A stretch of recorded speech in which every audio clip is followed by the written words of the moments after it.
Avant de faire cela, quelques explications. Pour faire briller cette petite ampoule avec une pile plate, voilà comment il faut la relier. Pas comme ceci, mais comme cela. Il faut que les deux bornes de l'ampoule, plot central et culot, que vous voyez ici, soient reliées aux deux bornes de la pile. Et on peut la retourner aussi. La lampe est un dipôle symétrique, elle fonctionnera tout pareil. Le courant peut circuler du plot central au culot ou l'inverse. Si on met sur le globe envers, ça ne fonctionne pas. Et si on met au lieu du plot central sur le verre noir, dont on va parler tout à l'heure, ça ne fonctionne pas non plus.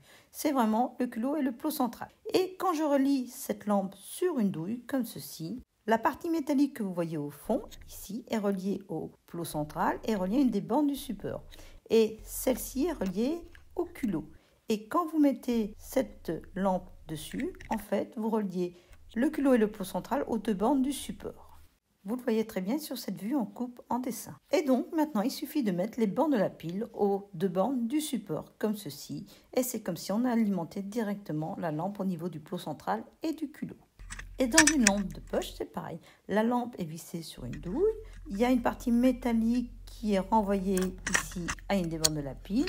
Alors là, il suffit de fermer l'interrupteur pour qu'il y ait contact. Et ainsi, la borne de la pile sera reliée au culot. Et au fond, regardez, c'est le plot central qui va être relié sur cette lamelle métallique ramenée à la pile.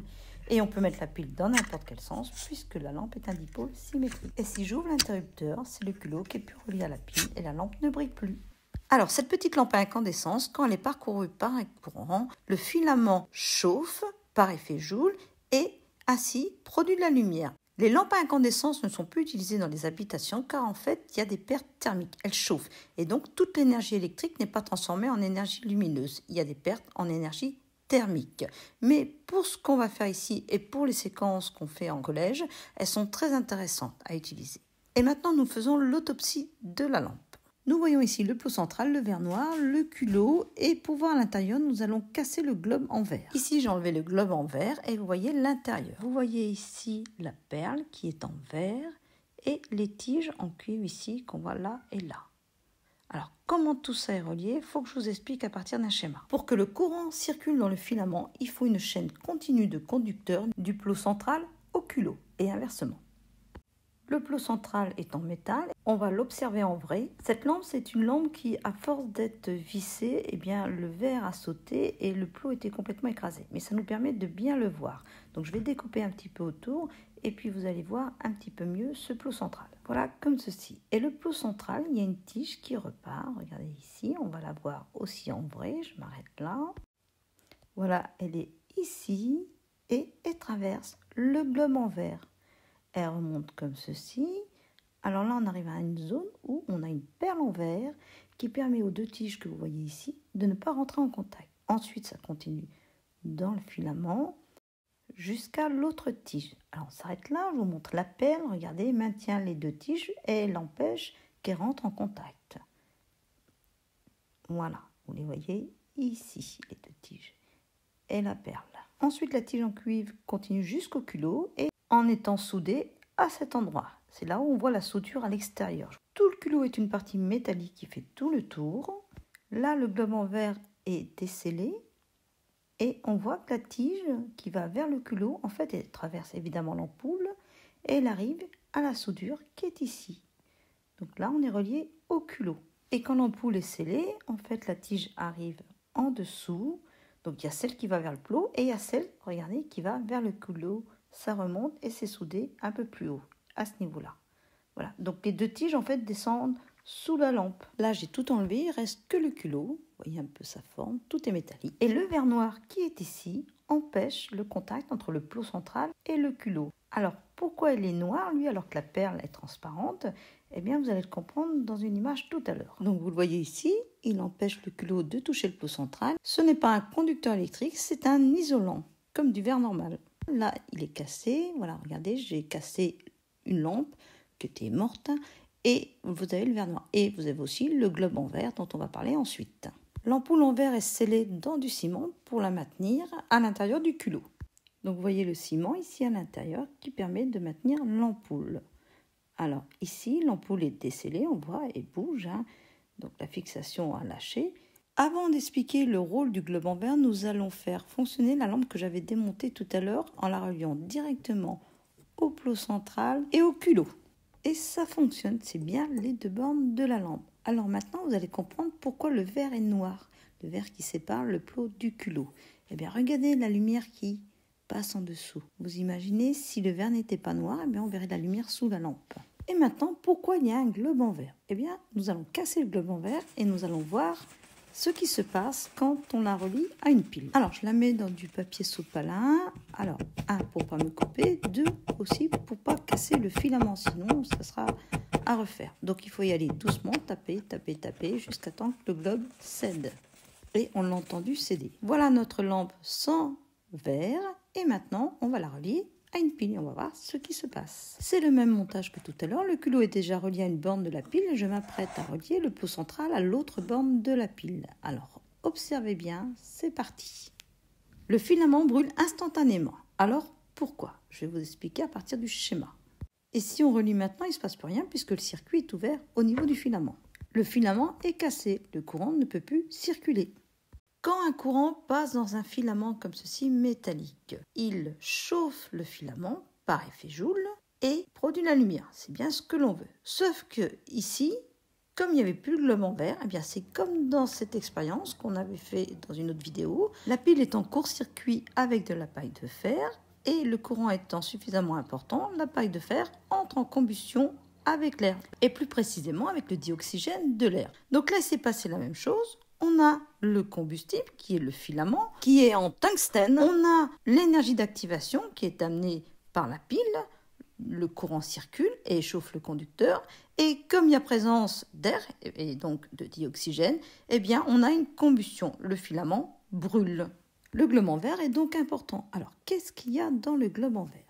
Pour les premières lampes, on enlevait l'air et on laissait du vide. Mais le filament passait très rapidement de solide à gaz. Ça s'appelle la sublimation et on avait un dépôt noir sur le globe. Alors le filament était en tungstène comme les filaments de maintenant et donc le tungstène passe à l'état de gaz et quand il entrait en contact avec le globe en verre, il se condensait, il passait cette fois-ci de gaz à solide et il y avait ce dépôt noir. Et donc le filament perdait trop vite de la matière, du tungstène. Alors pour éviter que le filament se sublime trop vite, il a fallu mettre un gaz. Alors, surtout pas du dioxygène qui est un comburant, mais un gaz inerte. On dit aussi un gaz neutre, comme de l'argon ou du néon ou du krypton. Alors, l'argon est un petit peu moins cher que le krypton. On les appelle des gaz rares ou des gaz nobles. En présence de ce gaz, les atomes de tungstène qui se sont sublimés par chocs successifs sur ce gaz, ils sont ramenés vers le filament. C'est le tungstène qui est choisi pour le filament car c'est lui qui a la température de fusion la plus élevée, 3422 degrés Celsius. Pour une lampe normale, la température peut atteindre 2500 degrés Celsius. Ici, j'ai placé une résistance variable dans le circuit et je diminue cette résistance de façon à augmenter le courant. Et plus le courant augmente, plus la température du filament augmente et la lampe brille de plus en plus. Et maintenant, même chose, mais cette fois-ci, je vais doubler la tension. C'est une lampe de 12 volts, là elle est sous 6 volts et brille faiblement, et sous 12 volts et brille fortement. Effet Joule plus important. Dans le cas des halogènes, on peut monter plus haute température, 2900 degrés Celsius, car le gaz, cette fois-ci, est un gaz halogène et qui empêche encore plus le filament de se sublimer. On reprend une ampoule avec le verre cassé et celle-ci, je la mets sur son support avec un petit papier noir pour qu'on la voit bien brûler. Et donc, on va expliquer rapidement. La température, vous avez compris, est très importante dans le filament et en présence de dioxygène, ça brûle instantanément. Le filament est cassé et a ouvert le circuit. Et pour finir, nous allons prendre cette grosse lampe qui là, je ne l'ai pas cassée, c'est trouvé cassée et je l'ai bien préservée pour refaire une expérience comme ceci. Donc là, c'est une lampe de 12 volts, on voit mieux le filament. Il est enroulé en hélice afin d'augmenter la longueur du filament et ainsi, il y a plus de lumière produite. Elle est mise sur son support et j'ai une autre lampe identique qui, elle, n'est pas cassée et ainsi, nous allons pouvoir comparer. Nous commençons par la lampe qui n'est pas cassée et là, j'ai placé un ampèremètre en série pour mesurer l'intensité du courant. J'allume le générateur et nous mesurons une intensité de l'ordre de 2,03 ampères. Et maintenant, je remplace par la lampe cassée qui est identique, je le rappelle. Elle est reliée au circuit et j'ai placé un interrupteur pour pouvoir commander la lampe. Observez bien le filament, je vais fermer l'interrupteur.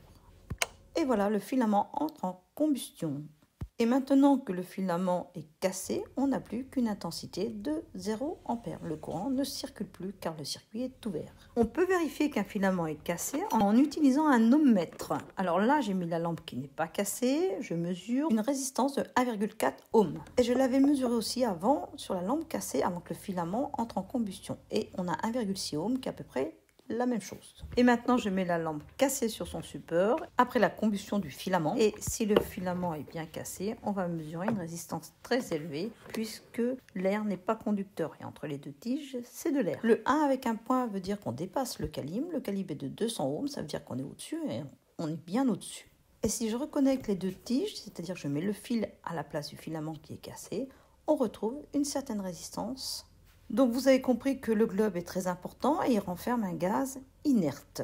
Je remets au ralenti la combustion, vous allez voir le filament qui est porté au rouge, tout doucement, voilà, et hop, entre en combustion. Et il est rapidement détruit.